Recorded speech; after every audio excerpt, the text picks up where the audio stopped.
Hi hello ನಮಸ್ಕಾರ ಎಲ್ಲರಿಗೂ nature spirit 9 Kannada tarot card ರೀಡಿಂಗಿಗೆ ವೆಲ್ಕಮ್. ಇವತ್ತು ನಾನು ತಗೋತಾ ಇರುವಂತಹದ್ದು ಯಾವ ವಿಚಾರವಾಗಿ ಅಂದರೆ ಎಲ್ಲರೂ ಕೂಡ ಗುರುವಾರದಲ್ಲಿ ಶ್ರೀ ಗುರು ರಾಘವೇಂದ್ರ ಸ್ವಾಮಿಗಳನ್ನು ನಂಬಿ ಆರಾಧನೆಯನ್ನು ಮಾಡ್ತೀರಾ, ಪೂಜೆಗಳನ್ನು ಮಾಡ್ತೀರಾ, ಹೆಜ್ಜೆ ಪೂಜೆಯನ್ನು ಮಾಡ್ತೀರಾ, ತುಪ್ಪದ ದೀಪವನ್ನು ಹಚ್ತೀರಾ, ಬೆಲ್ಲದ ದೀಪವನ್ನು ಹಚ್ತೀರಾ. ನಿಮ್ಮ ಮನದ ಬಯಕೆಗಳನ್ನು ಈಡೇರಿಸ್ಕೊಳ್ಳೋದಕ್ಕೆ ಏನೆಲ್ಲ ವ್ರತಾಚರಣೆಗಳನ್ನು ಮಾಡಬೇಕೋ ಅದೆಲ್ಲವನ್ನು ನೀವು ಮಾಡ್ತಿರ್ತೀರಾ.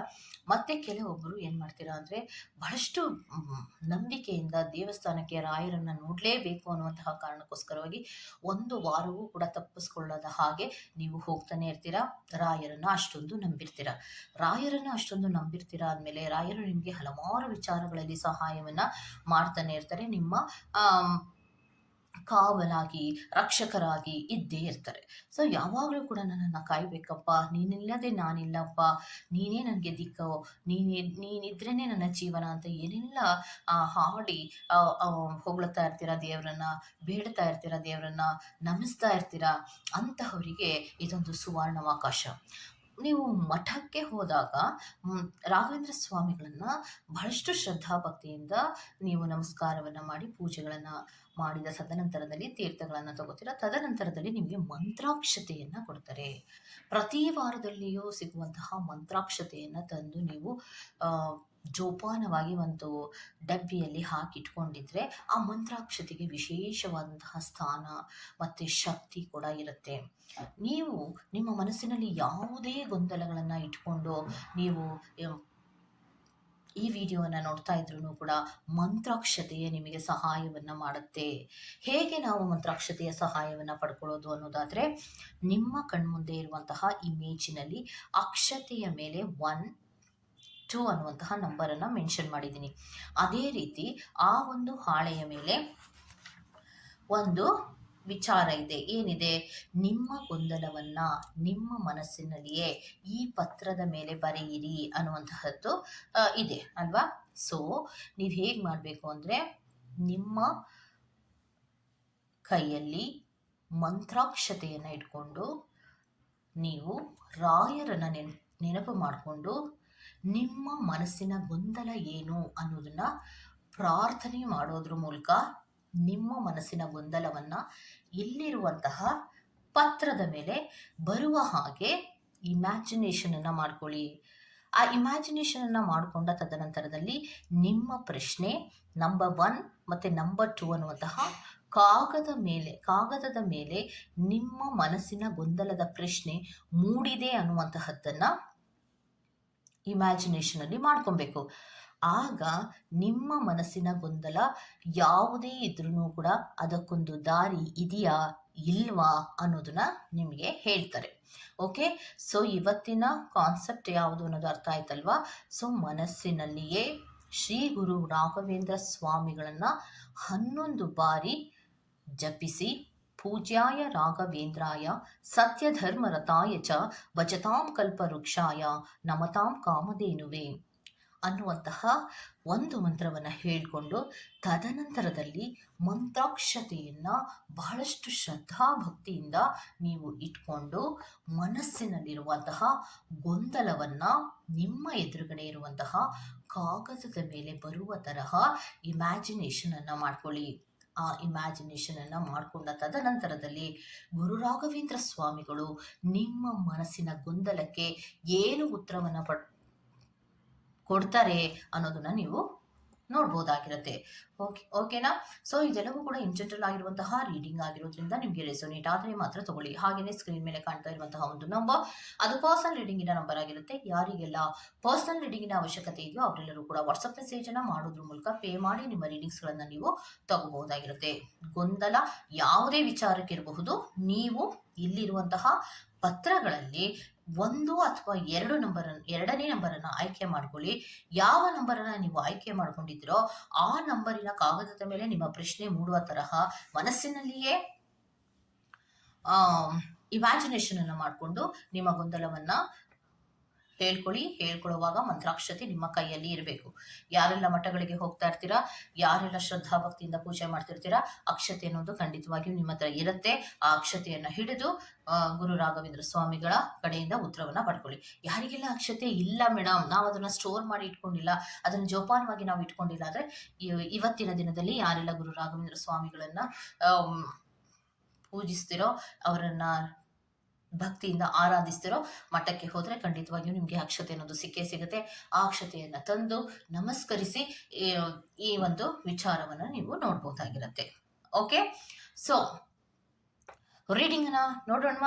ಏನ್ ಹೇಳ್ತಾರೆ? ನಿಮ್ಮ ಮನಸ್ಸಿನಲ್ಲಿರುವಂತಹ ಗೊಂದಲಕ್ಕೆ ಶ್ರೀ ಗುರು ರಾಘವೇಂದ್ರ ಸ್ವಾಮಿಗಳು, ನೀವು ಕೈಯಲ್ಲೇ ಇಟ್ಕೊಂಡು ಮಂತ್ರಾಕ್ಷತೆಯನ್ನ ಇಟ್ಕೊಂಡು, ದೇವ್ರೆ ಈ ಗೊಂದಲಕ್ಕೊಂದು ಪರಿಹಾರ ಕೊಡು, ನನ್ಗೇನು ಗೊತ್ತಾಗ್ತಾ ಇಲ್ಲ, ನನಗೆ ದಾರಿನೇ ಗೊತ್ತಾಗ್ತಾ ಇಲ್ಲ, ಈ ತರಹ ಮಾಡ್ಬೋದು ಅನ್ಕೋತಾ ಇದ್ದೀನಿ, ಆದ್ರೆ ಆ ತರಹ ಮಾಡಿದ್ರೆ ನಂಗೆ ಏನಾದ್ರು ತೊಂದರೆ ಆಗುತ್ತಾ, ಲಾಸ್ ಆಗುತ್ತಾ, ನನ್ಗೇನಾದ್ರು ಮುಂದಕ್ಕೆ ಏನಾದ್ರೂ ದಾರಿಯೇ ಕಾಣದಂತೆ ಆಗುತ್ತಾ, ಏನೋ ದೇವ್ರೆ ನನಗೆ ಗೊತ್ತಾಗ್ತಾ ಇಲ್ವಲ್ಲಪ್ಪ ಅಂತ ಯಾರೆಲ್ಲ ಅನ್ಕೋತಾ ಇದ್ದೀರೋ, ಖಂಡಿತವಾಗಿಯೂ ಅವರೆಲ್ಲರೂ ಕೂಡ ಈ ವಿಡಿಯೋನ ನೋಡ್ಬೋದಾಗಿರುತ್ತೆ.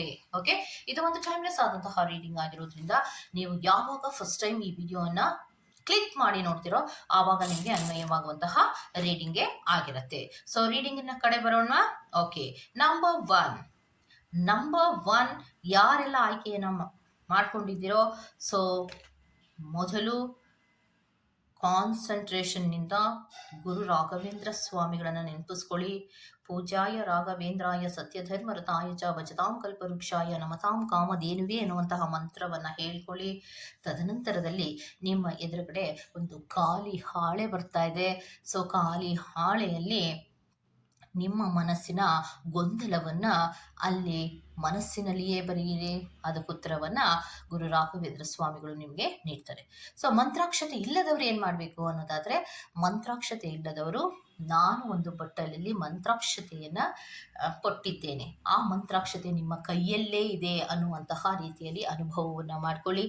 ಇಲ್ಲ ಮನೆಯಲ್ಲಿಯೇ ಅಕ್ಷತೆ ಕಾಣಿದ್ರೆ ಅದನ್ನ ಇಟ್ಕೊಂಡು ಕೂಡ ನೀವು ಕೇಳಬಹುದು. ಹೆಚ್ಚಾಗಿ ಮಠದಲ್ಲಿ ಸಿಗುವಂತಹ ಮಂತ್ರಾಕ್ಷತೆಯನ್ನೇ ಹಿಡಿದು ನೀವು ಮಾಡಿದ್ರೆ ತುಂಬಾ ಒಳ್ಳೆಯದು ಅನ್ನೋದನ್ನ ನಾನು ಹೇಳ್ತೀನಿ. ಓಕೆ, ಸೊ ನೆಕ್ಸ್ಟ್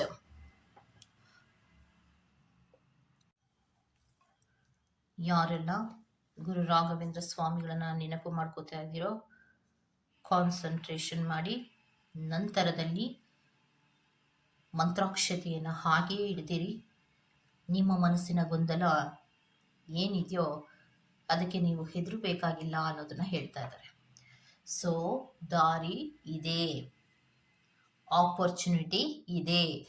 ಸೊ ನೀವು ಏನನ್ನ ಮನಸ್ಸಿನ ಗೊಂದಲವನ್ನ ಇಟ್ಕೊಂಡು ಏನೋ ಈ ಮೊದಲನೇ ನಂಬರಿನ ಹಾಳೆಯ ಮೇಲೆ ಮೂಡೋ ತರಹ ನೀವು ಪ್ರಶ್ನೆಯನ್ನ ಕೊಟ್ಟಿದ್ದೀರೋ, ಅದಕ್ಕೆ ಉತ್ತರ ಖಂಡಿತವಾಗಿಯೂ ನಿಮ್ಮ ಮನಸ್ಸಿನ ಗೊಂದಲಕ್ಕೆ ಪರಿಹಾರ ಇದೆ, ದಾರಿಯೂ ಇದೆ ಅನ್ನೋದನ್ನ ಹೇಳ್ತಾ ಇದ್ದಾರೆ.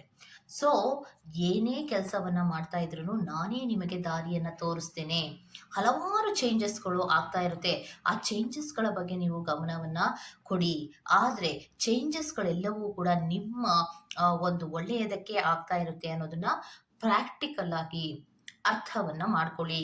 ಆಗ ಮಾತ್ರ ನಿಮ್ಮ ಮನಸ್ಸಿನ ಗೊಂದಲಗಳು ಪರಿಹಾರ ಆಗತ್ತೆ, ಖಂಡಿತವಾಗಿಯೂ ಆಗತ್ತೆ. ಯಾವುದೋ ಒಂದು ವಿಚಾರ, ಮನೆ ಕಟ್ಟುವ ವಿಚಾರಕ್ಕಿರಬಹುದು, ಉದ್ಯೋಗದ ವಿಚಾರಕ್ಕಿರಬಹುದು, ಎಜುಕೇಶನ್ ಕಂಪ್ಲೀಟಿನ ವಿಚಾರಕ್ಕಿರಬಹುದು, ಅಥವಾ ಹಣಕಾಸಿನ ಲಾಭಗಳಿಗಿರಬಹುದು, ಯಾವುದೇ ವಿಚಾರಗಳಿಗೆ ನೀವು ಕೇಳ್ತಾ ಇದ್ರೂ ಕೂಡ ಅದು ಪಾಸಿಟಿವಿನ ರೀತಿಯಲ್ಲಿಯೇ ಮುಂದುವರಿಯುತ್ತೆ. ಏನು ಯೋಚನೆ ಮಾಡಬೇಡಿ. ಏನು ಬದಲಾವಣೆಗಳು ನಿಮ್ಮ ಲೈಫಿನಲ್ಲಿ ಆಗ್ತಾ ಇರುತ್ತೋ ಅದೆಲ್ಲ ಒಳ್ಳೆಯದಕ್ಕೆ ಆಗ್ತಾ ಇರುತ್ತೆ ಅಂತ ಅನ್ಕೊಳ್ಳಿ. ಪ್ರಾಕ್ಟಿಕಲ್ ಆಗಿ ಯೋಚನೆ ಮಾಡೋದನ್ನ ಕಲ್ತ್ಕೊಳ್ಳಿ. ನಿಮಗೆ ಸ್ಟೆಬಿಲಿಟಿಯನ್ನ ಅಥವಾ ನಿಮಗೆ ಒಂದು ಸ್ಥಿರತೆಯನ್ನ, ನಿಮಗೆ ಒಂದು ಲಾಭಗಳನ್ನ ಕೊಡುವಂತಹದ್ದು. ಯಾವುದೇ ಕೆಲಸಗಳನ್ನ ಕಂಪ್ಲೀಷನ್ ಆಗೋದಕ್ಕೆ ಅರ್ಧಕ್ಕೆ ಯಾವುದು ನಿಲ್ಲೋದಿಲ್ಲ. ಹೆದರುವಂತಹ ಅಗತ್ಯ ಏನೂ ಇಲ್ಲ. ಯಾವುದು ಲಾಸ್ ಆಗೋದಿಲ್ಲ. ನೀವು ಹಾಕಿದಂತಹ ಬಂಡವಾಳ ಆಗಲಿ, ನೀವು ಹಾಕಿದಂತಹ ಕೆಲವೊಂದು ಉದ್ಯೋಗದ ವಿಚಾರಕ್ಕೆ ಹಾಕಿದಂತಹ ಶ್ರಮ ಆಗಲಿ, ಯಾವುದೇ ಆಗಿದ್ರೂ ಕೂಡ ಅದ್ಯಾವುದು ಕೂಡ ನಷ್ಟ ಆಗೋದಿಲ್ಲ. ಸಮಾಧಾನವಾಗಿ ಇರಿ. ಹಲವಾರು ಬದಲಾವಣೆಗಳು ಜೀವನದಲ್ಲಿ ಆಗ್ತಾ ಇರುತ್ತೆ. ಜೀವನದಲ್ಲಿ ಆಗುವಂತಹ ಬದಲಾವಣೆಗೆ ಅಷ್ಟೊಂದು ಹೆದರಿಕೆಯಿಂದ ನೀವು ಕೂತ್ಕೊಂಡ್ರೆ ಆಗತ್ತಾ? ಗೊಂದಲ ಬೇಡ. ಮನಸ್ಸನ್ನ ಪ್ರಶಾಂತವಾಗಿ ಇಟ್ಕೊಂಡು ನನ್ನನ್ನ ನಂಬಿ ನೀವು ಮುಂದುವರೆದ್ರೆ ಆಗುವ ಬದಲಾವಣೆಗೆ ನಾನೇ ಕಾರಣಕರ್ತನಾಗಿರ್ತೀನಿ.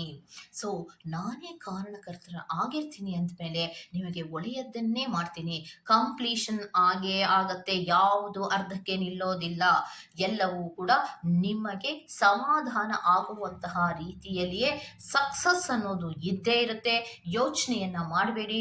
ಇಷ್ಟೊಂದು ಗೊಂದಲ ಅಂತೂ ಬೇಡವೇ ಬೇಡ ಅನ್ನೋದನ್ನ ಹೇಳ್ತಾ ಇದ್ದಾರೆ. ಓಕೆ, ಸೊ ಮೊದಲನೇ ನಂಬರಿನ ಹಾಳೆಯ ಮೇಲೆ ಯಾರೆಲ್ಲ ನಿಮ್ಮ ಮನಸ್ಸಿನ ಗೊಂದಲವನ್ನು ಬರೆದಿದ್ದೀರೋ, ಹೆದರಿಕೆ ಬೇಡವೇ ಬೇಡ. ಯಾವುದೇ ಗೊಂದಲಗಳು ಬೇಡ, ಮತ್ತೆ ಯಾವುದೇ ಯೋಚನೆಗಳು ಬೇಡ. ನಿಮ್ಮೆಲ್ಲ ಕೆಲಸಗಳನ್ನ ಸುಸೂತ್ರವಾಗಿ ಮಾಡಿ ಮುಗಿಸಿಕೊಡುತ್ತೇನೆ. ಯಾವುದೇ ಯೋಚನೆಯು ಬೇಡ ಅನ್ನುವಂತಹ ವಿಚಾರವನ್ನ ಹೇಳ್ತಾ ಇದ್ದಾರೆ. ಸ್ವಲ್ಪ ತಾಳ್ಮೆಯ ಅಗತ್ಯ ಇದೆ. ಸ್ವಲ್ಪ ತಾಳ್ಮೆಯನ್ನ ಇಟ್ಕೊಂಡ್ರೆ ಖಂಡಿತವಾಗಿಯೂ ಯಾವುದೇ ಗೊಂದಲವನ್ನ ಇಟ್ಕೊಳ್ತೀರ ನಂಬಿಕೆಯಿಂದ ನೀವು ಮುಂದುವರಿತಾ ಇದ್ರೆ ಖಂಡಿತವಾಗಿಯೂ ಆ ಕೆಲಸಗಳು, ಯಾವುದೇ ಕೆಲಸ ಇದ್ರು, ಯಾವುದೇ ಗೊಂದಲ ಇದ್ರು ಸ್ವಲ್ಪ ದಿನಗಳಲ್ಲಿ ನಿಮಗೆ ಪರಿಹಾರ ಆಗುವಂತಹ ಸಾಧ್ಯತೆಗಳಿದೆ ಅನ್ನೋದನ್ನ ಹೇಳ್ತಾ ಇದ್ದಾರೆ. ಓಕೆ, ಸೊ ಇದಿಷ್ಟು ಪಾಯಿಂಟ್ ನಂಬರ್ 1. ಮೊದಲನೇ ನಂಬರಿನ ಹಾಳೆಯನ್ನು ಯಾರೆಲ್ಲ ಸೆಲೆಕ್ಟ್ ಮಾಡ್ಕೊಂಡಿದ್ದೀರೋ ಅವರಿಗೆ ಶ್ರೀ ಗುರು ರಾಘವೇಂದ್ರ ಸ್ವಾಮಿಗಳು ನೀವು ಮಂತ್ರಾಕ್ಷತೆಯನ್ನು ಹಿಡಿದು ಏನು ಪ್ರಾರ್ಥನೆಯನ್ನು ಮಾಡಿದ್ರು ಅದಕ್ಕೆ ಕೊಡ್ತಾ ಇರುವಂತಹ ಉತ್ತರ ಆಗಿರುತ್ತೆ. ಈ ತರಹದ ವಿಡಿಯೋಗಳು ನಿಮ್ಗೆ ಇಷ್ಟ ಆಗ್ತಾ ಇದ್ರೆ ದಯವಿಟ್ಟು ಸಬ್ಸ್ಕ್ರೈಬ್ ಮಾಡಿ, ಪಕ್ಕದಲ್ಲಿ ಇರುವಂತಹ ಬೆಲ್ ಐಕಾನ್ ಪ್ರೆಸ್ ಮಾಡಿ. Go to the next point number 2. Point number 2 ಯಾರೆಲ್ಲ ಆಯ್ಕೆಯನ್ನ ಮಾಡ್ಕೊಂಡಿದ್ದೀರೋ, ಸೊ ನೀವು ನಿಮ್ಮ ಮನಸ್ಸಿನ ಗೊಂದಲವನ್ನ 2ನೇ ನಂಬರಿನ ಹಾಳೆಯ ಮೇಲೆ ಬರುವ ತರಹ ನೀವು ಇಮ್ಯಾಜಿನೇಷನ್ ಅನ್ನ ಮನಸ್ಸಿನಲ್ಲಿಯೇ ಮಾಡ್ಕೊಳ್ಳಿ. ಸೊ ಈ ಪ್ರಶ್ನೆ ಯಾವ ರೀತಿಯಲ್ಲಿ ನೀವು ಅನ್ಕೋಬೇಕು ಅಂದ್ರೆ, ನಿಮ್ಮ ಕೈಯಲ್ಲಿ ಮಂತ್ರಾಕ್ಷತೆಯನ್ನ ಹಿಡಿದು ಪೂಜ್ಯಾಯ ರಾಘವೇಂದ್ರಾಯ ಸತ್ಯಧರ್ಮರತಾಯ ಚ ಭಜತಾಂ ಕಲ್ಪವೃಕ್ಷಾಯ ನಮತಾಂ ಕಾಮಧೇನುವೆ ಅನ್ನುವಂತಹ ಒಂದು ಮಂತ್ರವನ್ನ ಹೇಳ್ಕೊಳ್ಳೋದ್ರ ಮೂಲಕ ಬಹಳಷ್ಟು ನಂಬಿಕೆಯಿಂದ ನೀವು ಉತ್ತರವನ್ನ ಪಡ್ಕೊಳ್ಳಿ ಅಂತ ಹೇಳ್ತಾ ಇದ್ದಾರೆ. ಓಕೆ, ಪಾಯಿಂಟ್ ನಂಬರ್ 2 ಯಾರೆಲ್ಲ ನಿಮ್ಮ ಮನಸ್ಸಿನ ಗೊಂದಲವನ್ನ ಹೇಳ್ಕೊಂಡಿದ್ದೀರೋ, ಗುರು ರಾಘವೇಂದ್ರ ಸ್ವಾಮಿಗಳು ನಿಮಗೆ ಕೊಡ್ತಾ ಇರುವಂತಹ ಉತ್ತರ ಏನು? ನಿಮ್ಮ ಮನಸ್ಸಿನ ಗೊಂದಲಕ್ಕೆ ಪರಿಹಾರ ಇದೆಯಾ ಅಂದ್ರೆ ಖಂಡಿತವಾಗಿಯೂ ಇದೆ. ಯಾವುದೇ ಹೊಸ ಶುರುಗಳನ್ನ ಮಾಡುವಾಗ ಯಾವುದೇ ರೀತಿಯ ಎಕ್ಸ್ಪೀರಿಯನ್ಸ್ ಅನ್ನೋದು ಇರೋದಿಲ್ಲ. ಯಾವುದೇ ಎಕ್ಸ್ಪೀರಿಯನ್ಸ್ ಇಲ್ಲದೆ ಇದ್ದಾಗ ಬಹಳಷ್ಟು ಆಯ್ಕೆಗಳನ್ನ ನಾವು ಮಾಡೋದಕ್ಕೆ ಹೋಗಬಾರ್ದು, ಅಥವಾ ಭ್ರಮೆಗಳಲ್ಲಿ ಯೋಚನೆ ಮಾಡೋದಕ್ಕೆ ಹೋಗಬಾರ್ದು. ನಮ್ಮ ತಿಳುವಳಿಕೆಗಳು ಎಷ್ಟಿರುತ್ತೋ ಆ ತಿಳುವಳಿಕೆಗಳನ್ನ ಜಾಸ್ತಿ ಮಾಡ್ಕೊಳ್ಳೋದಕ್ಕೆ, ಎಕ್ಸ್ಪೀರಿಯನ್ಸ್ ಮಾಡ್ಕೊಳ್ಳೋದಕ್ಕೆ ಹೆಚ್ಚು ಗಮನವನ್ನ ಕೊಡಬೇಕೇ ಹೊರತು ಭ್ರಮೆಗಳಲ್ಲಿ ಜೀವನಗಳನ್ನ ಮಾಡೋದ್ರಿಂದ, ಅಥವಾ ಯಾರನ್ನು ನಂಬೋದ್ರಿಂದ, ಅಥವಾ ಬೇಡದ ವಿಚಾರಗಳಿಗೆ, ಬೇಡದ ಆಪ್ಷನ್ಸ್ಗಳಿಗೆ ತಲೆ ಹಾಕೋದ್ರಿಂದ ನಿಮಗೆ ನೀವೇ ತೊಂದರೆಗಳನ್ನು ತಂದುಕೊಳ್ಳುವಂತಹ ಸಾಧ್ಯತೆಗಳು ಇದೆ. ಯಾಕಂದ್ರೆ ನಂಬರ್ 2 ಯಾರೆಲ್ಲ ಆಯ್ಕೆಯನ್ನ ಮಾಡ್ಕೊಂಡಿದ್ದೀರೋ, ಸೊ ನಿಮಗೆ ಗೊತ್ತಿಲ್ಲದ ಕೆಲವು ಕೆಲಸಗಳಿಗೆ, ನಿಮಗೆ ಗೊತ್ತಿಲ್ಲದ ಕೆಲವು ವಿಚಾರಗಳಿಗೆ ನೀವು ಮುಂದಕ್ಕೆ ಹೋಗಿದ್ದೀರಾ. ಸೊ ಆ ಮುಂದಕ್ಕೆ ಹೋದಂತಹ ಕೆಲಸಗಳು ಆಗುತ್ತೋ ಇಲ್ವೋ ಅನ್ನೋದ್ರ ಬಗ್ಗೆ ನೀವು ಮನಸ್ಸಿನಲ್ಲಿ ಇಟ್ಕೊಂಡಿರಬಹುದು. ಮೇ ಬಿ ಇಲ್ಲ ಬೇರೆ ಯಾವುದೇ ವಿಚಾರವನ್ನ ನೀವು ಇಟ್ಕೊಂಡಿದ್ರು ಕೂಡ ಅವರು ರಾಘವೇಂದ್ರ ಸ್ವಾಮಿಗಳು ಹೇಳ್ತಾ ಇದ್ದಾರೆ ಅಂದ್ರೆ, ನೀವು ಶುರು ಮಾಡಿದಂತಹ ಕೆಲಸವನ್ನ ಕರೆಕ್ಟ್ ಆಗಿ ಮುಂದುವರಿಸ್ಕೊಂಡು ಹೋಗಿ. ಭ್ರಮೆಗಳಲ್ಲಿ ಇದ್ದಾಗ, ಲೇಸಿನೆಸ್ಸಿನಲ್ಲಿ ಇದ್ದಾಗ ನಮಗೆ ನಾವೇ ಒಂದು ಡಿಮೋಟಿವೇಶನ್ ಅನ್ನ ಮಾಡ್ಕೊಳ್ಳೋ ತರಹ ಆಗತ್ತೆ.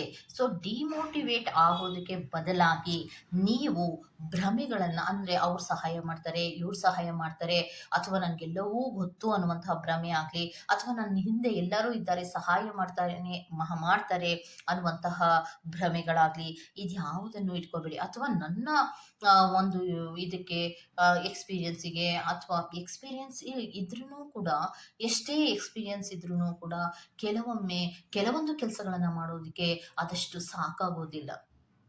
ಆಯ್ತಾ? ನನಗೆಲ್ಲವೂ ಗೊತ್ತು, ನಾನೆಲ್ಲವನ್ನ ನೋಡ್ಕೋತೀನಿ ಅನ್ನುವಂತಹ ಭ್ರಮೆಗಳನ್ನ ಬಿಟ್ಟು, ಇರುವಂತಹ ಸಮಯಾವಕಾಶದಲ್ಲಿ ಎಷ್ಟು ಕೆಲಸಗಳನ್ನ ನಾನು ಕಂಪ್ಲೀಷನ್ ಮಾಡಬಹುದು ಅನ್ನೋದ್ರ ಬಗ್ಗೆ ಗಮನವನ್ನ ಕೊಡಿ. ಆಗ ಮಾತ್ರ ಲಾಭಗಳನ್ನೋದು ಬರುವಂತಹದ್ದು. ಸೊ, ಇವತ್ತಿಲ್ಲ ನಾಳೆ ಲಾಭವನ್ನ ಪಡ್ಕೋಬಹುದು ಅನ್ನುವಂತಹ ಯೋಚನೆಗಳನ್ನ ಏನಾದ್ರೂ ಮಾಡಿದ್ರೆ, ಅಥವಾ ಇವತ್ತಿಲ್ಲ ನಾಳೆ ಏನಾದ್ರೂ ಕೆಲಸಗಳನ್ನ ಮಾಡಬಹುದು ಅನ್ನುವಂತಹ ಆಲೋಚನೆಗಳಲ್ಲಿದ್ರೆ, ನೀವು ಗೊಂದಲಗಳು ಜಾಸ್ತಿ ಆಗುವಂತಹ ಸಾಧ್ಯತೆಗಳಿರುತ್ತೆ. ನಿಮಗೆ ನೀವೇ ಒಂದು ಬೌಂಡ್ರೀಸ್ ಅನ್ನು ಹಾಕೊಳ್ಳುವಂತಹದ್ದು, ಕಟ್ಟ ಹಾಕೊಳ್ಳುವಂತಹ ರೀತಿಯಲ್ಲಿ ತೊಂದರೆಗಳು ಬರುವಂತಹ ಸಾಧ್ಯತೆಗಳಿರುತ್ತೆ. ನಿಮಗೆ ಎಷ್ಟು ಗೊತ್ತಿದೆಯೋ ಅಷ್ಟು ಗೊತ್ತಿರುವಂತಹ ಕೆಲಸಗಳನ್ನ ಸಂಪೂರ್ಣ ಮಾಡುವಂತಹ ಪ್ರಯತ್ನವನ್ನ ಮಾಡಿ. ಯಾಕೆಂದ್ರೆ ಇನ್ನೋಸೆಂಟ್ ಅನ್ನ ಎನ್ಕ್ಯಾಚ್ ಮಾಡುವಂತಹ ಜನಗಳು ನಿಮ್ಮ ಸುತ್ತಮುತ್ತ ಇರ್ತಾರೆ. ತುಂಬಾ ಇನ್ನೋಸೆಂಟ್ ಆಗಿ ಇದ್ರೆ ನಿಮ್ಮ ಇನ್ನೋಸೆಂಟ್ ಮುಗ್ಧತೆಯನ್ನ ಬಳಸಿಕೊಳ್ಳುವಂತಹ ಜನರು ಕೂಡ ಇರ್ತಾರೆ. ಅದರ ಕಡೆಗೆ ಗಮನವನ್ನ ಕೊಡಿ ಅನ್ನೋದನ್ನ ಹೇಳ್ತಾರೆ. ಮುಗ್ಧತೆ ಅನ್ನೋದು ಇರಬೇಕು. ಯಾವಾಗ ಕಣ್ಮುಚ್ಚಿ ನಂಬುವಂತಹ ಮನಸ್ಥಿತಿ ಯಾವಾಗ ಇರುತ್ತೋ ಆಗ ನಿಮಗೆ ತೊಂದರೆಗಳಾಗುವಂತಹದ್ದು. ಅದರ ಕಡೆಗೂ ಕೂಡ ಗಮನವನ್ನ ಕೊಡಿ. ಭ್ರಮಾಲೋಕವನ್ನ ಬಿಟ್ಟು ಒಂದು ರೀತಿಯ ಪ್ರಾಕ್ಟಿಕಲ್ ಆದಂತಹ ಆಲೋಚನೆಗಳನ್ನ ನೀವು ಯಾವಾಗ ಮಾಡೋದಕ್ಕೆ ನೀವು ಶುರು ಮಾಡ್ತಿರೋ ಆಗ ನಿಮ್ಮಲ್ಲಿ ಒಂದು ಗೊಂದಲ ಅನ್ನೋದು ಪರಿಹಾರ ಆಗತ್ತೆ. ಯಾವುದೇ ಗೊಂದಲ ಸೃಷ್ಟಿ ಆಗೋದು ಯಾವಾಗ ಅಂದ್ರೆ ನಿಮ್ಮಲ್ಲಿ ಕ್ಲಾರಿಟಿಗಳು ಇಲ್ಲದಿದ್ದಾಗ. ಆ ಕ್ಲಾರಿಟಿಗಳು ಯಾಕೆ ಇರೋದಿಲ್ಲ ಅಂದ್ರೆ ಕ್ಲಾರಿಟಿಗೋಸ್ಕರ ನೀವು ಯಾವುದೇ ಹುಡುಕಾಟವನ್ನ ಮಾಡಿರೋದಿಲ್ಲ. ಸೊ ಯಾವಾಗ ಹುಡುಕಾಟವನ್ನ ಮಾಡಿರೋದಿಲ್ವೋ ಆಗ ನಿಮಗೆ ಗೊಂದಲಗಳು ಸೃಷ್ಟಿಯಾಗತ್ತೆ. ಸೊ ಗೊಂದಲ ನಿಮ್ಮಲ್ಲಿ ಇದೆ ಅಲ್ವಾ? ಯಾವ ಗೊಂದಲ ನಿಮ್ಮಲ್ಲಿ ಇದೆಯೋ ಆ ಗೊಂದಲಕ್ಕೆ ಕಾರಣ ಏನು? ಅದನ್ನ ಹುಡುಕಿ. ಕಾರಣ ಹುಡುಕಿದ ತದನಂತರದಲ್ಲಿ ಕ್ಲಾರಿಟಿ ಮಾಡ್ಕೊಳ್ಳಿ. ಮನಸ್ಸನ್ನ ಕ್ಲಾರಿಟಿ ಮಾಡ್ಕೊಳ್ಳಿ. ಎಲ್ಲೆಲ್ಲಿ ತಪ್ಪನ್ನ ನಾನು ಮಾಡಿದೆ, ಯಾವಾಗ ಯಾವಾಗ ತಪ್ಪನ್ನ ಮಾಡಿದೆ, ಅದನ್ನ ಸರಿ ಮಾಡ್ಕೊಂಡ್ರೆ ನನ್ನ ಜೀವನದಲ್ಲಿ ನಾನು ಅಭಿವೃದ್ಧಿ ಹೊಂದಬಹುದಲ್ವಾ, ಈ ಒಂದು ಗೊಂದಲದಿಂದ ಆಚೆ ಬರಬಹುದಲ್ವಾ ಅಂತ ನೀವು ಯೋಚನೆ ಮಾಡಿದ್ರೆ ಖಂಡಿತವಾಗಿಯೂ ನೀವು ಬರಬಹುದು. ಭ್ರಮೆಗಳನ್ನ ಬಿಟ್ಟಾಗ ಮಾತ್ರ, ವಾಸ್ತವಕ್ಕೆ ಬಂದಾಗ ಮಾತ್ರ ನಿಮಗೆ ನಿಮ್ಮ ಮನಸ್ಸಿನಲ್ಲಿರುವಂತಹ ಗೊಂದಲಕ್ಕೆ ಪರಿಹಾರ ಸಿಗುತ್ತೆ ಹೊರತು ಇಲ್ಲ ಅಂದ್ರೆ ಇಲ್ಲ ಅನ್ನುವಂತಹ ಉತ್ತರವನ್ನ ಕೊಡ್ತಾ ಇದ್ದಾರೆ. ಸೊ ಯಾವಾಗಲೂ ಕೂಡ ಯಾವುದೇ ಮನುಷ್ಯರಾಗಿರ್ಲಿ ವಾಸ್ತವಕ್ಕೆ ಗಮನವನ್ನ ಕೊಡಬೇಕೆ ಹೊರತು ಭ್ರಮಾಲೋಕಕ್ಕೆ ಗಮನವನ್ನ ಕೊಟ್ಟಾಗ ವಾಸ್ತವವೇ ಬೇರೆ ಇರುತ್ತೆ, ಭ್ರಮಾಲೋಕವೇ ಬೇರೆ ಇರುತ್ತೆ. ಇವೆರಡಕ್ಕೂ ಕೂಡ ಕ್ಲಾಶಸ್ ಆದಾಗ ನಮಗೆ ಗೊಂದಲಗಳನ್ನೋದು ಸೃಷ್ಟಿಯಾಗತ್ತೆ ಅನ್ನೋದನ್ನ ಹೇಳ್ತಾ ಇದ್ದಾರೆ. ಓಕೆ, ಸೊ ಇದಿಷ್ಟು ಪಾಲ್ ನಂಬರ್ 2 ಅವರ ರೀಡಿಂಗ್ ಆಗಿರುತ್ತೆ. ನಿಮ್ಮ ಮನಸ್ಸಿನಲ್ಲಿರುವಂತಹ ಗೊಂದಲಕ್ಕೆ ಶ್ರೀ ಗುರು ರಾಘವೇಂದ್ರ ಸ್ವಾಮಿಗಳು ಈ ರೀತಿಯ ಉತ್ತರಗಳನ್ನ ಕೊಡ್ತಾ ಇದ್ದಾರೆ. ಈ ತರಹದ ಉತ್ತರಗಳು ನಿಮ್ಗೆ ಇಷ್ಟ ಆಗಿದೆ ದಯವಿಟ್ಟು ಸಬ್ಸ್ಕ್ರೈಬ್ ಮಾಡಿ, ಪಕ್ಕದಲ್ಲಿರುವಂತಹ ಬೆಲ್ ಐಕಾನ್ ಅನ್ನ ಪ್ರೆಸ್ ಮಾಡಿ. ನಾನು ನಿಮ್ಮನ್ನ ಮತ್ತೊಂದು ರೀಡಿಂಗ್ ಗಳಲ್ಲಿ ಸಿಗ್ತೇನೆ ಅಂತ ಹೇಳ್ತಾ ಅಲ್ಲಿವರೆಗೂ ಚೆಕಿ ಬಾಯ್.